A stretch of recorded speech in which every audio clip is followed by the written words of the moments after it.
Boxtrolls is about this young boy who grows up with these creatures called Boxtrolls. They all wear boxes and they get their names from what's on the box. So the boy's name has the box Eggs, so his name is Eggs. And basically all these creatures do are just collect trash and they try to build new things with it. They're builders.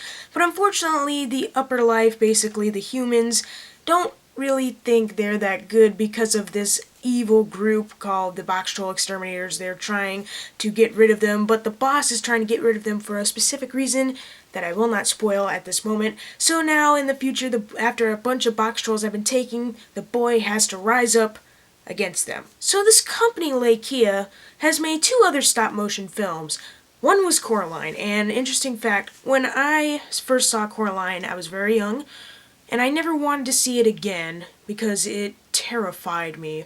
But after forcefully having to watch it again, when I was older, I actually started to like it because I could actually understand that it's not real. Because when I saw it when I was a kid, I thought it could happen.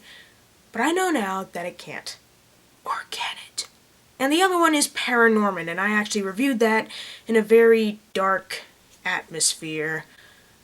Yeah, that was one of my first reviews in 2012.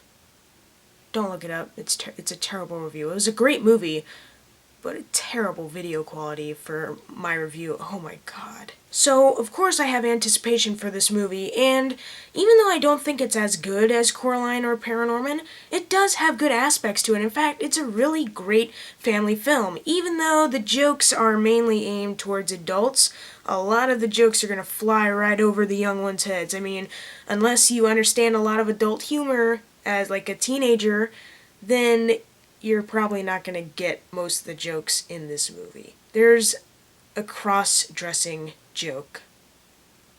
That's how far they go. Voice acting is really good. I love the chemistry between the boy Eggs and the Boxtrolls. You can really tell that there's a lot of energy there and a lot of chemistry. It really worked. Especially when the Boxtrolls got taken by the exterminators. Even though the Boxtrolls kind of hid in their boxes whenever something like that happened, you could still kind of tell that they were really upset, especially Eggs, who actually starts to revolt against it. Speaking of which, one of the exterminators, Ben Kingsley, who is the boss, whoa, his voice,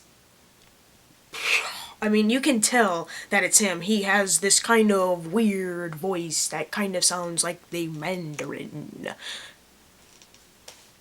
That was a terrible impression. Elle Fanning plays this girl named Winnie, who kind of sort of builds a relationship with Eggs. They don't really go into detail of love, but you can tell it's there. And I found it interesting that Dakota Fanning, sister of Elle Fanning, was in Coraline. And in this movie, made by the same people who made Coraline, Elle Fanning is now in it.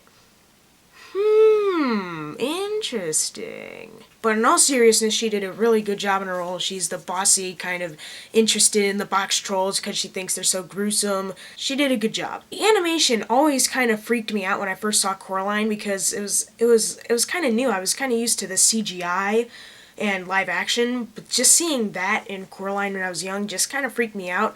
Of course, after I saw Paranorman and rewatching Coraline again, I actually got more used to it. And this one, definitely used to it by now. It's great. They put a lot of work into this. I mean, looking at it, you can just... How do they just take, like, say I'm one of the characters. How do they just move one body part, take a picture, move another one, take another picture, move it, and just make it into...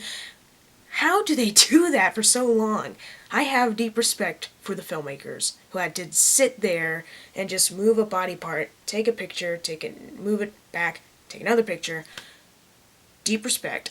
I have 2 problems with this movie, and it's basically, it gets very drawn out. Like at the end, you think it's going to end, but then it goes on. You think it's going to end again, but then it goes on for another scene. It's just, okay, we get it. Can you please end? The pacing was kind of off, which is weird because this movie's only an hour and a half. Just so weird. And also, the plot is kind of predictable. I mean, you can kind of point out what's going to happen. You can kind of guess what's going to happen next after this. But it's still entertaining, though. They still had a handle on it, so it's kind of a problem and kind of not.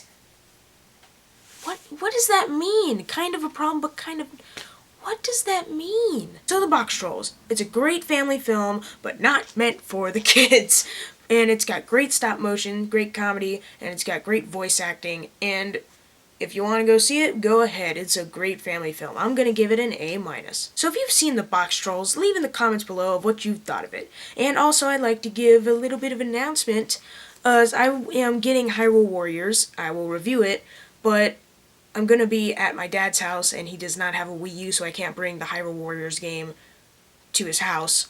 But, to make it up to you, I'm going to be making another History of video. History of The Legend of Zelda. Thank you guys for watching. Make sure to subscribe. I'm Jackson Fulcher. See you guys next time.